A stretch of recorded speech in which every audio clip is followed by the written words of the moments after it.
Tales of Toronto, the crazy story of Flippa. What's going on, supporters? Before we start the video, I would like to thank everyone for 3,000 subscribers. That's a huge milestone. I got a lot more content sitting in the vault, so make sure you like the video, subscribe, and don't forget to hit the notification bell so you don't miss an upload.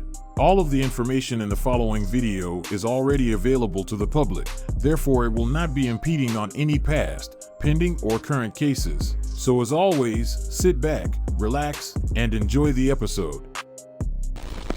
A man in his 50s has died, and the search is on for the gunman following a shooting in Etobicoke. Here, there are a dozen markings or so on the ground there. It appears that it was targeted. It was certainly crowded at that time, and there's a lot of people that would have left before police arrived. Suspect approached the deceased. The fact that there were multiple shots fired, it would be considered overkill in a situation. Deceased ran into the restaurant to get away from the bullets, and the waiting car drove away with the suspect in the passenger seat. So clearly, this looks to be a planned shooting.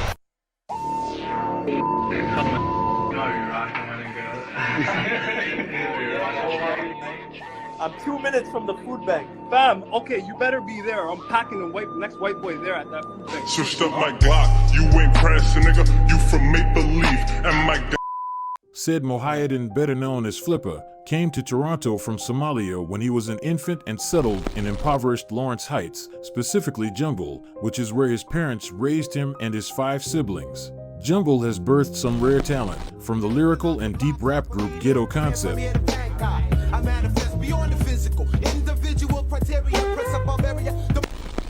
to the loud and expressive drill artist named Top 5. We see him, we chase him. They got my bro for 2 cases. Its energy has even reached the likes of Drake, who named his 2015 tour after the neighborhood. However, with the rising popularity and with gang violence rising at a historic rate in a city known for its safety, Jungle quickly imploded. Toronto's Lawrence Heights is home to families who want their children to be safe. It's also an area plagued by senseless gun violence and criminals with no regard for innocent lives. CTV's Miranda Anthistle's in the community tonight. Residents 86 shootings in Lawrence Heights alone. Continue to gather to share their experiences. Miranda? That's right, Ken. So we have heard this week from politicians and from police about how to tackle gun violence. Damn, 6 for 86 is a crazy stat. In fact, just a minute ago, the chief of police walked into this meeting, but rather be low than high. Really wants to hear from its own people. They have experienced a very violent summer so far this year. But what's the gun laws like in Toronto? Is it like you can't have them at all? They say they want to hear from those experiencing the trauma of gun violence. On July 15th, just before 5 p.m., 2 men opened fire near Allen Road and Rance Avenue. This would be the first of 9 shootings within a 3-week period in and around the Lawrence Heights neighborhood. It's like, bro, I don't be trying to tell people what to do, but this just seems stupid. Like, you gotta run all the way into the park and do what you gotta do, and then run all the way back to your car. That seems like a lot of time being wasted. Why don't you just wait until, you feel me, he leaves or something like that. Fire near Allen Road and Rance Avenue. This would be they trying to walk his ass down. 9 shootings within a 3-week period. Are they shooting at? Okay, there's 2 people over here that got out the car. They shooting at him and these 2 in and around the Lawrence Heights neighborhood. As Jungle was up in flames, Flippa was all the way in Mississauga, Ontario, robbing banks. In September of 2000. Banks? Multiple banks? What the fuck? Road and Rance Avenue. This would be the first of 9 shootings within a 3-week period in and around the Lawrence Heights neighborhood. As Jungle was up in flames, Flippa was all the way in Mississauga, Ontario, robbing banks. In September of 2013. Motherfucker, just learn how to scam, bro. Like, I'm not gonna lie, bank robbing is so, like, old school 1970s type shit. Like, no, bro. Learn how to scam. All the way in Mississauga, Ontario, robbing banks. You want money? In September of 2013, the local Sauga news station posted a picture of a 24-year-old Flippa and alleged he walked into a bank just after 2:30 p.m. and handed the teller a note demanding cash. But when the teller pressed the panic button, he fled the bank. Flippa was arrested shortly after, but due to this being his first arrest, he managed to beat the case. However, his troubles were just beginning. By the middle of 2013, the city of Toronto was suffering. Damn, he was 24 in 2013? So that means he's like 33 now? Damn. Gun violence was at an all-time high. The streets were flooded in historic downpours, and the mayor of the city was caught smoking crack. There's been a series... What the fuck is going on? However, his troubles were just beginning. By the middle of 2013, the city of Toronto was suffering. Gun violence was at an all-time high. The streets were flooded in historic downpours, and the mayor of the city was caught smoking crack. There's been a serious accusation from the Toronto Star that I use crack cocaine. I do not use crack cocaine, nor am I an addict of crack cocaine. Crack is crazy, bro. You sniff a couple lines. Crack is crazy. You smoke crack cocaine. Exactly. What? Yes, I have smoked crack cocaine. What the fuck? What is going on, bro? He said never have I smoked crack cocaine. Then the next one he said exactly. Exactly. Yes, I have smoked crack cocaine. Look at her. Look at her face. Now look at her in the back. Her face changed quickly. Yes, I have smoked crack cocaine. In an infamous picture leaked by Gawker Media, Rob Ford is seen standing by three men, Anthony Smith, Mohammed Khattak, and Manir Kasim, all of which have ties to the infamous Dixon Bloods. On March 28, 2013, two of the men in the picture, he locked in for real, Anthony Smith and Mohammed Khattak, would enter Low Key Lounge on King Street West to enjoy a night out. Once inside, Anthony would spot a familiar face staring at him with a menacing look. This person was Flippa. In publicly released court documents, it is alleged that Anthony and Flippa had prior beef and Anthony was looking to hurt Flippa. So wait, this mayor that was smoking crack has a picture with Flippa's ops. I don't know what's going on. I'm confused. Why is he just thugging it with them? And then how did he become the mayor? Yo, bro. Ties to the infamous Dixon Bloods. On March 28, all over the place. 2013, two of the men in the picture, Anthony Smith and Mohammed Khattak, would enter Low Key Lounge on King Street West to enjoy a night out. Once inside, Anthony would spot a familiar face staring at him with a menacing look. This person was Flippa. In publicly released court documents, it is alleged that Anthony and Flippa had prior beef and Anthony was looking to hurt Flippa. So as soon as Anthony seen him, he began tapping out a series of text messages on his phone to a man named Libin Siad, a leader of the Dixon City Bloods. Libin replied to Anthony with just two words, halal meat. This was the signal for Anthony to kill Flippa. Minutes later, Anthony, Mohammed Khattak, and a man named Santana confronted Flippa and another man outside the club. It did not go well. One by one, friends come to pay their respects to the family of Anthony Smith. He's a big part of the community. He's really going to be missed. He was a brother. The 21-year-old Seneca College student and talented basketball player leaves behind a grieving mother, younger brother, and two sisters. Anthony brought nothing but joy. Yeah, it was a handicap match. They lost? It's that smile sister Camelia Taylor watched walk out her front door Wednesday for the last time. I got the phone call at I didn't know what was going on. 3:30. Taylor says her brother's friends called her to say Smith had been shot. She rushed to see him at St. Mike's Hospital. Looking at him, I didn't accept it. Smith and a friend had been shot several times after leaving a club on King Street West. He died a few hours later. When attempting to confront Flippa, Anthony was shot in the left side of the head and died instantly, while Mohammed was shot in the chest and neck. Santana managed to escape. Oh, nah. He's shooting above the waist. And quickly contacted Dixon Blood leader Libin Siad. Nah, Flippa. And told him what had happened.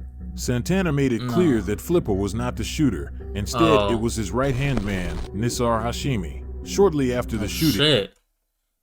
Oh shit. I'm confused, bro. Like, how do you not? So they had Flippa and this dude on one side of the club. And then the other side was 2 guys that got shot. And they texted their mans like, hey, we good there, you feel me? Do what we gotta do? He said, yeah. What happens after that? Like, I need an explanation of what's going on. Are they waiting outside for Flippa and his mans and they just on point and then they see him and then they start shooting?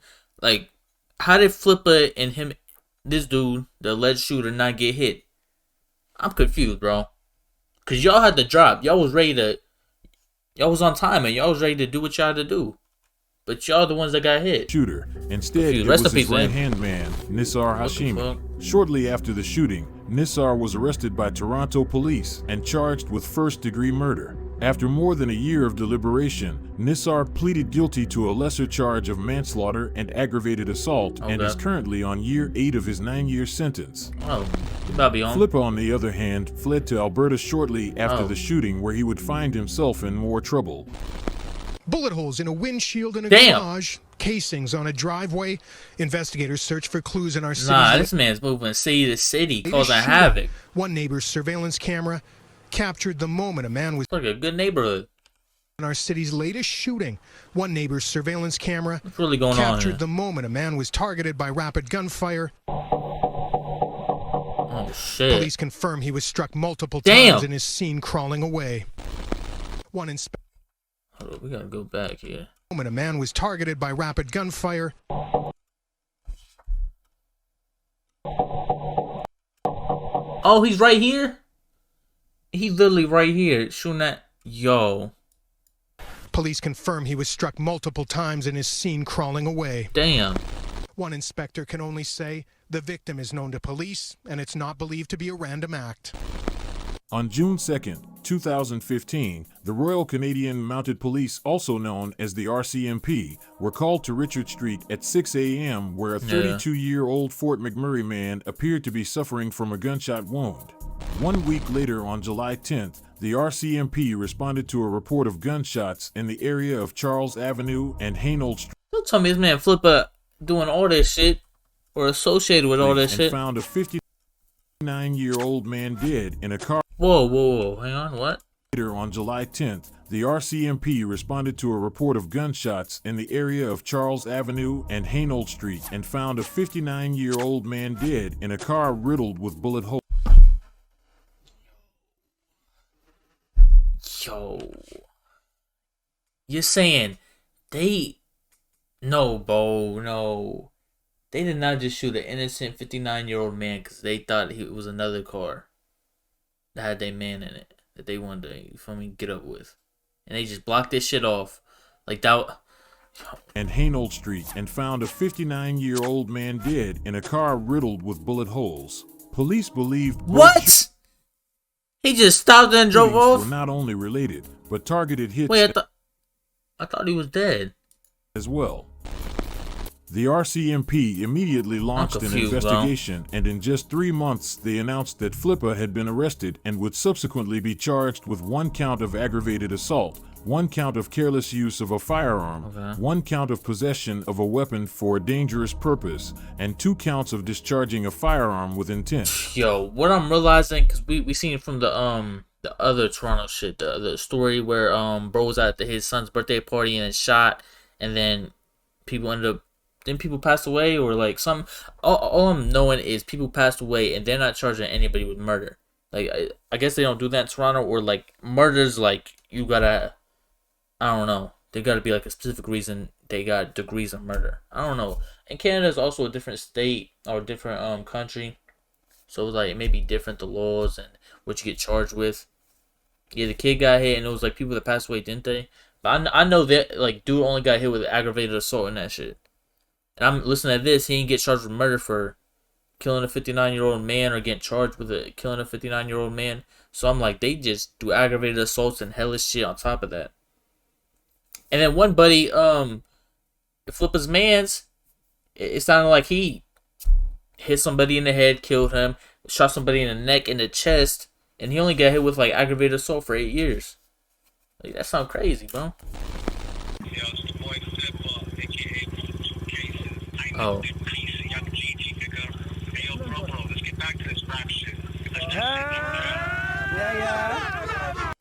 shit, Flippa would be released in less than 3 years. Was it both incidents that you got? I'm confused, bro. So both instances was his shit? A 24-year-old man has been arrested and charged in connection with 2 shootings in Fort McMurray this summer, one of which injured a man and sent him to the hospital. I don't know, bro. A firearm with intent. 3 years is crazy.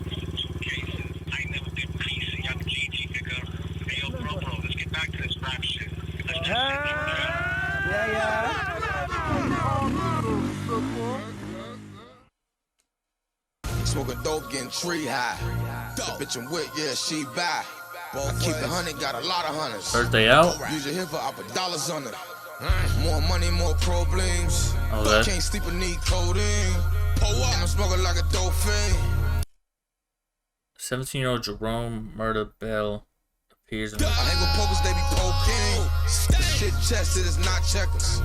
If I shoot a nigga, ain't his Jerome Bell, aka Murda, is a rapper reigning from the west end of Toronto, specifically the Scarlett Road and Dundas Street West area. This area is known as Shots Up Mafia territory, and in publicly released court documents, it is alleged that Shots Up Mafia is a criminal organization involved in numerous robberies and drug trafficking incidents which were used to fund its criminal activities and acquiring firearms to protect its members and turf. Rival crews include Alexandra Park, Driftwood, and Jungle, all of which refer to themselves as Shots Down Mafia. It is alleged that Murda was originally the creator of Shots Up Mafia, while his older cousin Shaquille Bell that Murda was originally.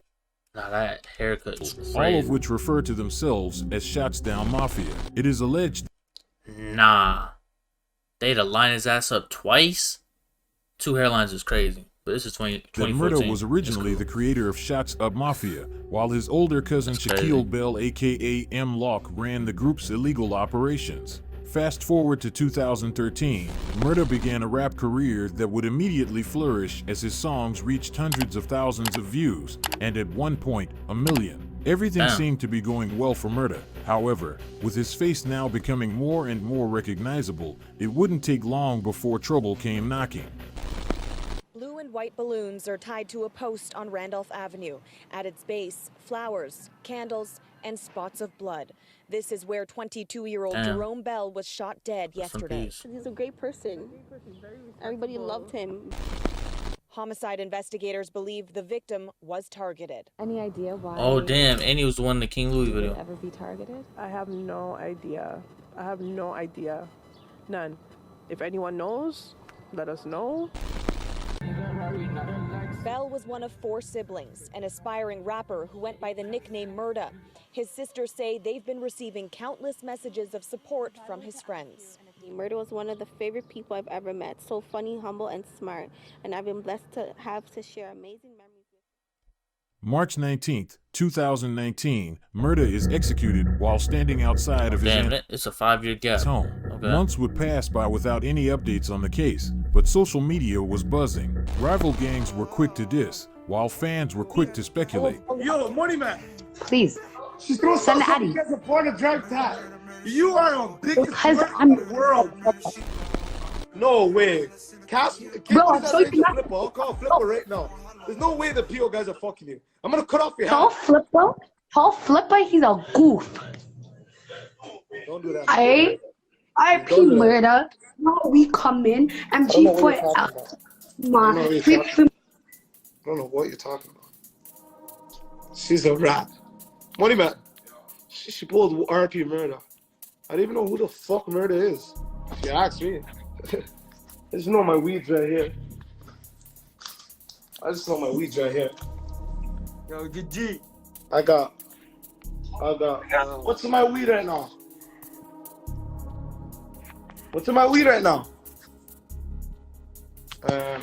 This is called the murder. I'm not talking about that guy, but this is called the murder.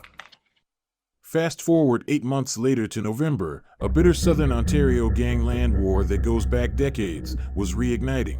For years, the Camisso family lorded over the city's underworld with enforcers stretching from Italy across southern Ontario. One of the many enforcers of the Camisso crime family included Antonio Fiorda. Fiorda, nicknamed Scratch because of his scratchy, graveled voice, was a husband and father of 2 children, an owner of a large collection of vintage muscle cars, and an avid denizen at fitness clubs. In 1996, Fiorda was charged after Toronto police seized an AK-47, a pipe bomb, and other explosives from a North York home he owned, a charge he disputed. He was eventually convicted and served prison time, but once released, those close to him were led to believe he would never return to the life of crime, but instead, he became more careful. Fiorda was involved in a lot of the underworld beefs between high-ranking crime figures spanning over decades. For instance, he was in a dispute with Albanian gangsters who wanted to control Toronto nightclubs in the early 2000s, which what in the power is going on right here? Albanian gangsters who wanted to control Toronto nightclubs in the early 2000s, which led to a sit-down between revered mob bosses to settle their differences. In more recent years, however, it is alleged Fiorda was assigned by a senior mafia boss, who he would accompany to court and other public appearances, to be an enforcer for a high-ranking member of the Commisso organization, who had been the victim of a home invasion robbery by armed men in 2016. This man was Joseph Catrapa, and not only was he an ally of the Commisso crime family, but a rival of Nick Nero, a convicted cocaine smuggler for the Sinaloa cartel. On November 4th, 2019, Fiorda was asked to meet Joseph Catrapa at the upscale Via Allegro Ristorante across from Sherway Gardens. According to recently released court documents, it was alleged that this restaurant was just a few kilometers away from where members of the Sinaloa cartel stayed when they were conducting business with Catrapa's rival, Nick Nero. Catrapa arrived to the restaurant first and waited at the front for Fiorda to arrive, which he eventually did. According to investigators, CCTV showed that Catrapa seen Fiorda arrive and went to approach him, but he quickly ran back after hearing a gunshot. A man in his 50s has died, and the search is on for the gunman. Oh God, yeah, bro. I was like, what the fuck does this guy do with Flippa? Like, we're talking about like the cartel and shit. Like, what the fuck? Shooting in Etobicoke. Let's go live to CP24's Miranda Anthistle, who's at the Queensway and North Queen Street with the very latest on this investigation. It appears that it was targeted. It was a very busy time of day. A number of people walking around the plaza and in the plaza's parking lot. Lying with his head on the curb, and there were 2 nice women there trying to comfort and help him. And 2 nice women. He was obviously in a lot of pain. Damn. 50-year-old Antonio Fiorda was gunned down in broad daylight. A Ford pickup truck pulled up right beside Fiorda while a lone gunman hopped out the passenger side. He shot Fiorda 9 times before running back in the truck and driving off. Fiorda died and they walked this shit at the scene. His death would remain a mystery for months as nobody came out to provide information, but in the meantime, the underground Toronto drill scene was heating up. 2 weeks after the death of Fiorda, jungle rappers Top 5 and Flippa would drop a brutal track titled Drill Some More. This song caused the spark in a series of debates discussing whether serious concerns have been raised indicating that drill music causes violence through the use of lyrics and imagery which glorify gang crime and illicit activities. It is commonly asserted that drill content often contains specific references to individuals and groups in a way that causes violent acts. Well, some breaking news from Toronto police this afternoon, who have now arrested a man considered Canada's most wanted. Police say... Damn. Now that gotta be an album name too. Canada's Most Wanted. The Death of Murder. Oh, Murder was the dude with 2 hairlines. Okay. Rest in peace.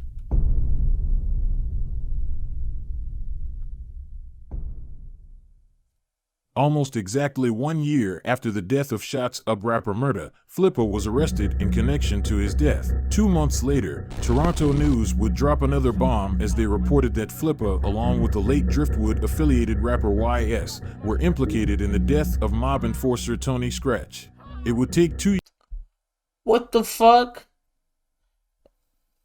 So this man got arrested for murder.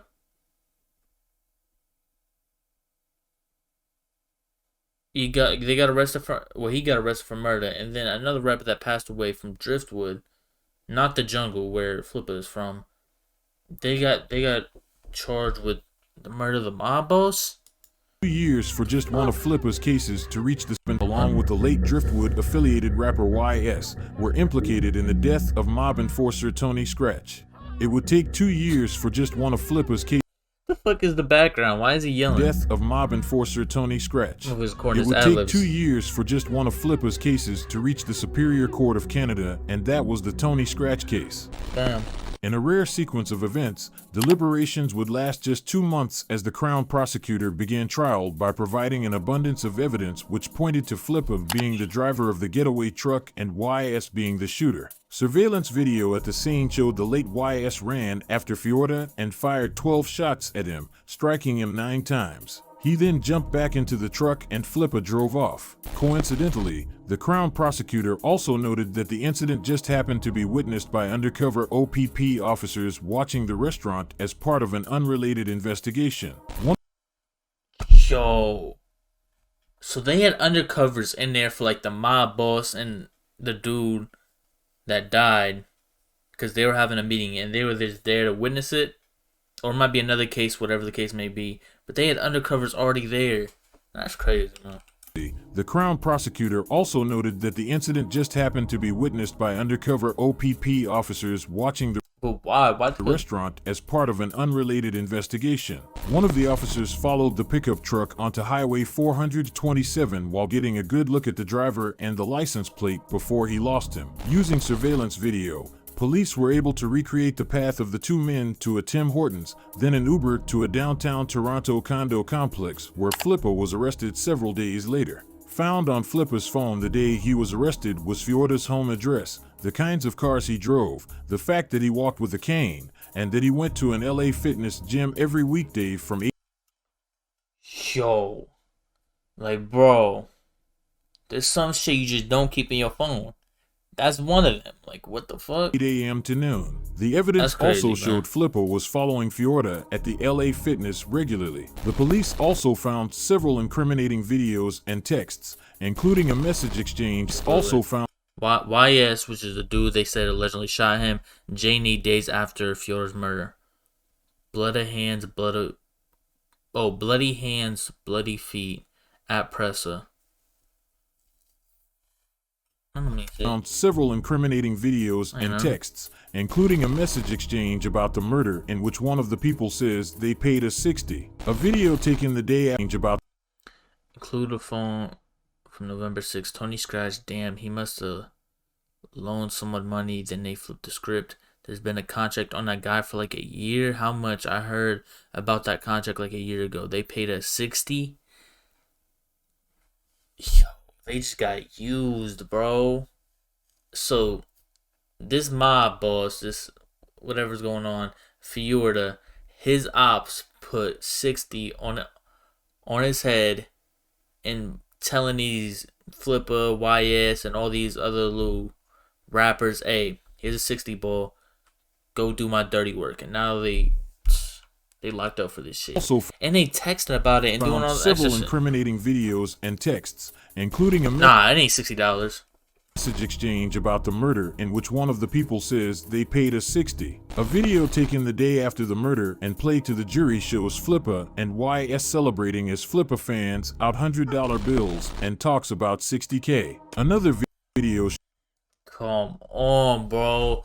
Like, motherfuckers just stupid at this point. You not only had information about Fiorda in your phone, how to he goes to the gym every week, his schedule, shit like that. You was bragging about getting the 60. You texted about the 60. Come on, bro. Shows Flippa holding bundles of bills in a tall stack. The Crown alleges this is the money given as payment for murdering Fiorda. They might just be talking though. It might not be the same money. Flippa urged police that they had the wrong guy, and his lawyer, Dirk Durstein, argued none of the surveillance footage and other evidence used by the Crown clearly identified Flippa as the perpetrator. Prosecutors Mike Wilson and Sean Horgan argued footage of the getaway driver matched Flippa's height, build, unique braided hairstyle, facial hair, and pigeon-toed walk. When discussing the phone with all the incriminating evidence, Flippa insisted the phone was a loaner from YS, who he labeled as a drug dealer with multiple burner phones. YS was... Makes sense. Makes sense. You feel me? That's like the case of, you feel me, 22Gs did that, where they just, hey, YS passed away. You feel me? He's gonna take the charge for me. From YS, who he maybe labeled actually as did a it. drug I don't dealer know. with multiple Just burner talking. phones. YS was killed 1 month after executing Fiorda, and his death is still a mystery to this day. Deliberations would last just 3 weeks, as the abundance of evidence would assist the jury in quickly reaching a verdict. Said Mohiuddin, aka Flippa, would be found guilty of first-degree murder. Don't hang around. A life sentence? Me if you ain't know me. I'm God. I'm God. I sit around in the room all day like, Damn, and he got another case. Damn, his case against murder begins in 2023. I want to flip these odds. 10 months after Fiorda's slaying, Joseph Catropa was shot to death outside a hotel in Cancun, Mexico. Nah, that mafia shit, that mob shit, you gotta stay out of that shit, man. And this was a dude that Fiorda was trying to meet up with. Damn, they might have set him up. Or that's what they thought. Damn. That was a good ass video. Nah.